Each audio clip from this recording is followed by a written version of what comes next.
Notes and listen to every word your professor said, but suddenly you see yourself surfing the internet, playing a game, or doing something else distracting.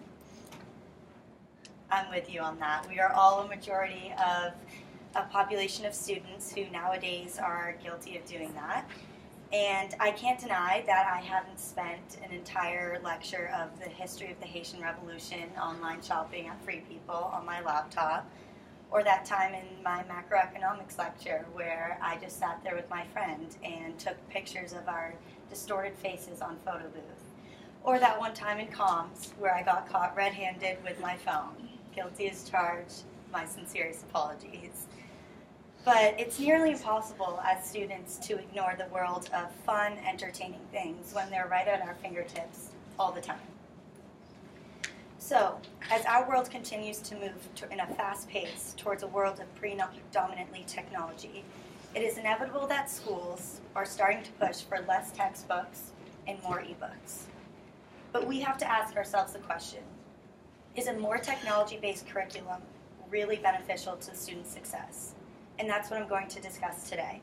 The benefits of technology and the negatives that far outweigh those, and what we can do to solve the problem. Researchers from Princeton University and UCLA ran a study in 2016 to determine whether or not students were better off handwriting their notes or typing them. They did this by randomly placing 67 students in either a group that handwrote their notes or typed them. In the words of the Wall Street Journal, compared to those who type their notes, people who write them out in longhand appear to learn better, retain information longer, and more readily grasp new ideas, according to experiments by other researchers who also compared note-taking techniques, like those researchers at the United States Military Academy who found similar results in an experiment they ran. In the experiment they ran, a third of students took notes on tablets, a third on laptops, and a third with handwriting. And both laptop and tablet users performed far worse than students using a pen and paper. Though to challenge these findings, researcher Dr. Richard J. Light of Harvard School of Education argues that social media platforms enable many engaging classroom activities, including communities of practice, where learners can interact and share ideas. And while this is true for things like Google Slides or Google Docs, where we can all easily connect with our group members when we're sitting at home, or use Facebook for a different group activity, isn't social media the exact cause for the main student distraction in classrooms? In an article written in 2016 by Diane Schaffhauser, she argues that today, students are more distracted than ever, checking their phones on average of 11.43 times during their classroom-related activities. And of those students, 12% of them will be checking their phones at least 30 plus times during this time period. It is not uncommon to look around a classroom setting and see students using their phones or personal devices, laptops, or tablets. Even when walking to and from class, it's very common to see kids texting, have their headphones in, using social media, or whatever else it might be. And though awareness of this problem is growing, the problem does continue to grow as well. In a 2013 study done by Professor Barney McCoy of University of Nebraska, he found that 30% of students reported that they used technology at least 10 times during class time to deal with non-classroom related activities. But in just 2 years, that number grew to 34%. And same goes for students that self-reported they did not use technology during class time. That number was at 8% in 2013, but went down to 3% by 2015. So as schools are nationally turning towards fully technology-based classrooms, researchers have decided to look more into, does the technology in a classroom really prepare students for their future in education? So they've started to look more at innovation versus test performance. In the New York Times article, In Classroom of Future, Stagnant Scores, they studied a school that was completely technology-based, the Kyrene School District. The school has been implementing technology into their curriculum since 2005, and today it's basically a fully run technology classroom. Students use laptops and tablets daily, as well as incorporating social media into certain group projects, most commonly Facebook and Twitter.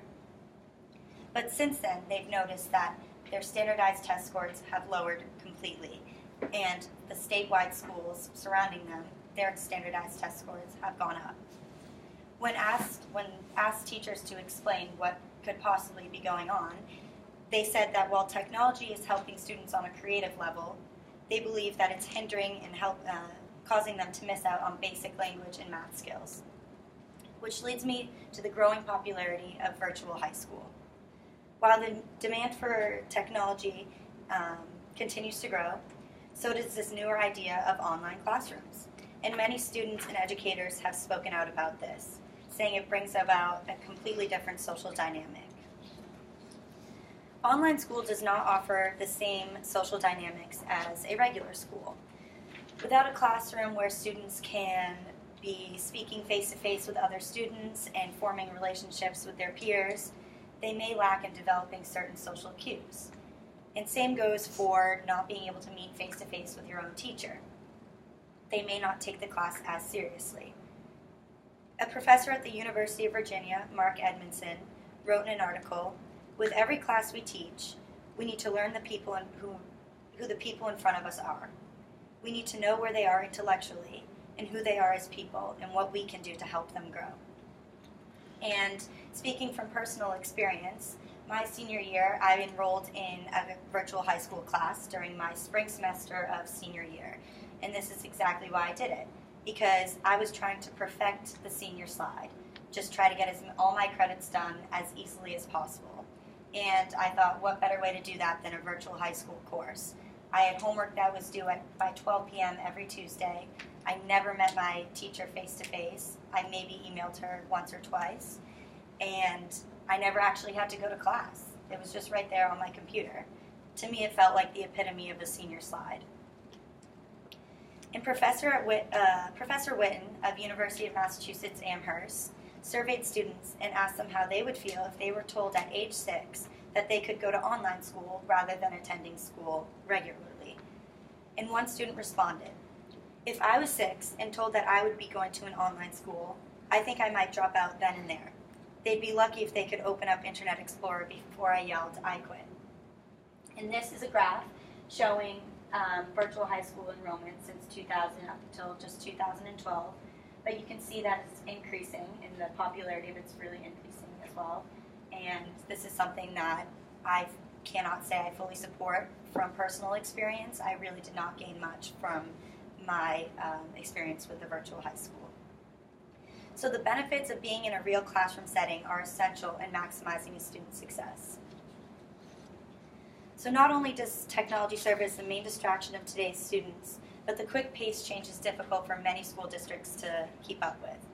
As we are all aware, technology is expensive for even just one student, but imagine trying to budget for hundreds or even thousands.